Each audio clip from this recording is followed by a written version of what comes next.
Estate 2024 के लिए हिंदी की सीरीज़ हमारी चली हुई थी। 7th क्लास की हिंदी 7th लेसन हो चुके थे। लेसन नंबर 8 है रहीम के दोहे। स्टूडेंट्स, रहीम के दोहे रहीम जी के द्वारा लिखे गए। रहीम के दोहे रहीम जी के द्वारा लिखे गए। आइए उनका कवि परिचय जान लेते हैं। रहीम का पूरा नाम अब्दुल रहीम खान खाना। रहीम का पूरा नाम क्या था? अब्दुल रहीम खान खाना है। इनका जन्म 1556 ईस्वी में लाहौर में बैरम खां के घर पर हुआ था। 1556 में लाहौर में बैरम खां के घर पर हुआ। उनका बचपन से ही दरबार से संबंध रहा है, यानी बचपन से उनका दरबार के साथ संबंध रहा है। इसी कारण आप पढ़ाई लिखाई और अस्त्रों शस्त्रों से जुड़ गए थे। उन्होंने संस्कृत, अरबी, फारसी भाषाओं में अच्छी योग्यता प्राप्त कर ली थी। यानी कि रहीम जी को संस्कृत, अरबी, फारसी इन सभी भाषाओं का ज्ञान था। युवावस्था में अकबर के दरबार में सेनापति के पद को सुशोभित करते हुए आप कविता किया करते थे। यानी जब युवावस्था में से रहीम जी तो अकबर के दरबार में सेनापति के पद पर रहते हुए कविता का बनाते थे, करते थे। अकबर के दरबार में ने सम्मान और धन दोनों ही प्राप्त हुए। यानी अकबर जी दरबार में रहीम जी को सम्मान भी प्राप्त था और नौकरी करने से धन भी प्राप्त था। वह दानी स्वभाव के जीव थे। याचक को शेष दान देकर संतुष्ट करना आपका कर्तव्य समझते थे। तुलसीदास के ये परम मित्र थे। यानी कि रहीम जी तुलसीदास जी के परम मित्र थे। जहांगीर के समय में इनकी दशा बिगड़ गई थी। अकबर के समय में इनकी दशा अच्छी थी और जहांगीर के समय में इनकी दशा बिगड़ गई थी। इनकी संपत्ति को राज्य के अधिकार में ले लिया गया था। इन्हें पद से भी हटा दिया गया था और इनकी मृत्यु 1626 में हुई थी। रहीम का जन्म 1556 में और मृत्यु 1626 में हुई। स्टूडेंट्स, एक बार फिर जान लेते हैं। रहीम जी का पूरा नाम अब्दुल रहीम खान खाना। इनका जन्म 1556 ईस्वी में लाहौर में बैरम खां के घर पर हुआ। बचपन से दरबार से इनका संबंध रहा है। इसी कारण आप पढ़ाई लिखाई और अस्त्र शस्त्रों से जुड़ गए थे। संस्कृत, अरबी, फारसी भाषाओं की भी अच्छी योग्यता प्राप्त कर ली थी। युवावस्था में अकबर के दरबार में सेनापति पद को सुशोभित करते हुए आप कविता किया करते थे।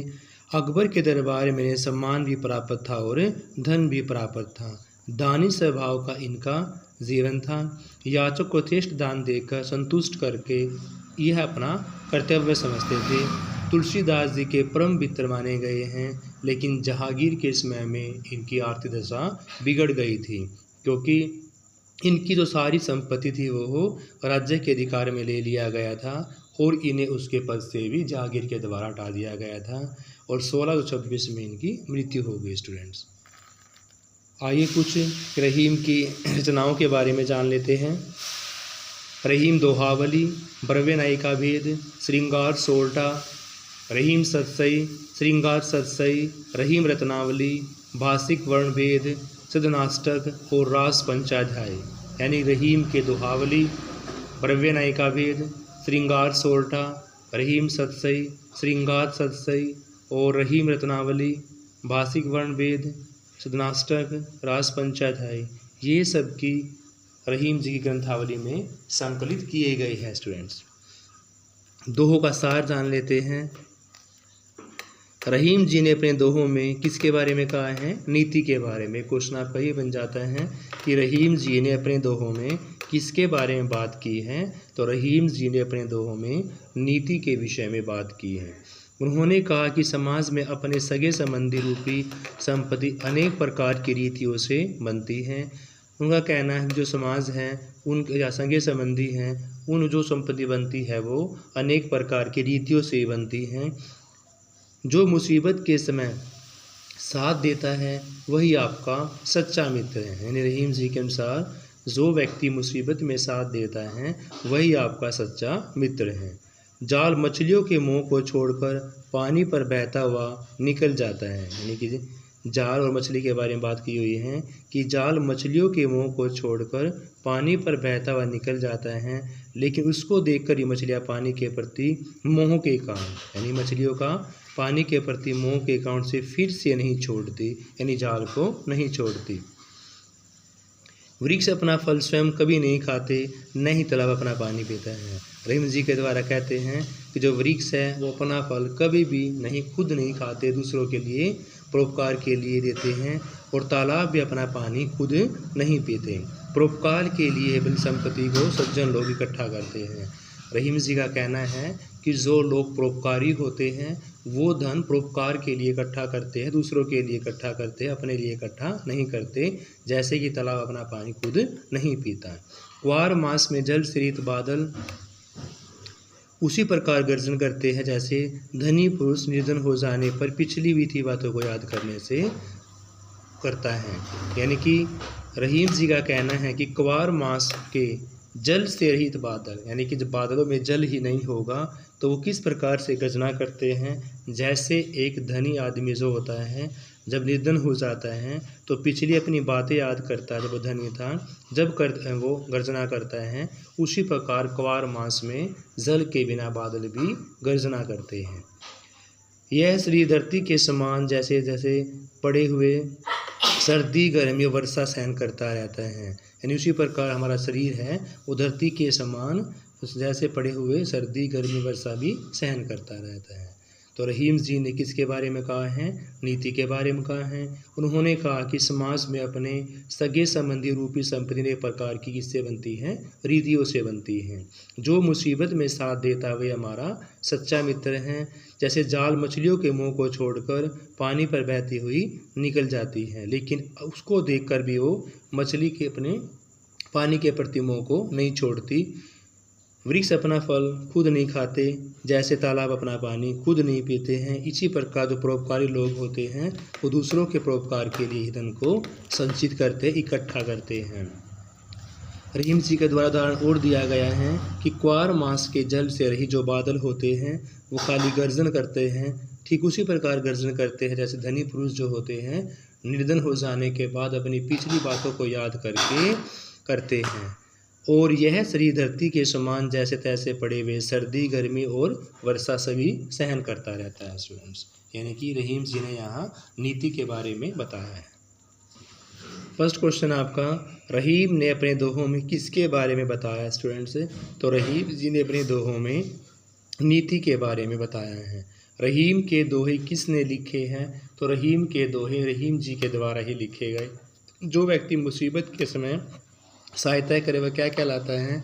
जो व्यक्ति मुसीबत के समय सहायता करे वह सच्चा मित्र कहलाता है। नेक्स्ट क्वेश्चन स्टूडेंट्स आपका, समाज में सगे संबंधियों की संपत्ति कितने प्रकार से रीतियों से बनती है? यानी समाज में सगे संबंधियों की संपत्ति कितने प्रकार की रीतियों से बनती हैं? तो अनेक प्रकार की नीतियों से बनाई जाती हैं। मछली पकड़ने के लिए जाल को कहाँ डाला जाता है? तो मछली पकड़ने के लिए जाल को जल में डाला जाता है। मछलियों के प्रति मोह छोड़कर जल शीघ्र ही कहाँ से निकल जाता है? जाल से। मछलियों के प्रति मोह को छोड़कर पानी जो है जल्दी ही जाल से निकल जाता है। मछलियाँ किसके प्रति प्रेम को नहीं त्याग पाती? मछलियाँ जल के प्रति प्रेम को नहीं त्याग पाती। मछलियाँ जल से अलग होकर क्या हो जाती हैं? मछलियाँ जल से अलग होकर मर जाती हैं। मछली जल से कैसा प्रेम करती हैं? मछली जल से सच्चा प्रेम करती है स्टूडेंट्स। सज्जन किस के लिए धन इकट्ठा करते हैं? तो सज्जन परोपकार के लिए धन को संचित करते, इकट्ठा करते हैं। सज्जन व्यक्ति दूसरों का भला करने के लिए अपना क्या दे देते हैं? सज्जन व्यक्ति दूसरों का भला करने के लिए अपना सब कुछ न्यौछावर कर देते हैं। कौन सा कार्य करते हुए मानव को जीवन जीना चाहिए? परोपकार करते हुए व्यक्ति को जीवन जीना चाहिए स्टूडेंट्स। नेक्स्ट आपका, दोहे में कवि ने किस मास का चित्रण किया है? दोहे में कवि ने क्वार मास का, दोहे में कवि ने क्वार मास का चित्रण किया है। कवि ने क्वार मास की तुलना किससे की है? आकाश में छाने वाले बिना पानी के बादल से।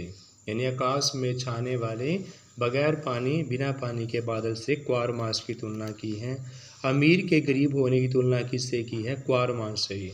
कि जैसे क्वार मास बगैर बादल जो बगैर पानी के बादल गर्जना करते हैं, वैसे ही निर्धन व्यक्ति गरीब होने पर इन पिछली बातों को बात याद करके रिजन करता है।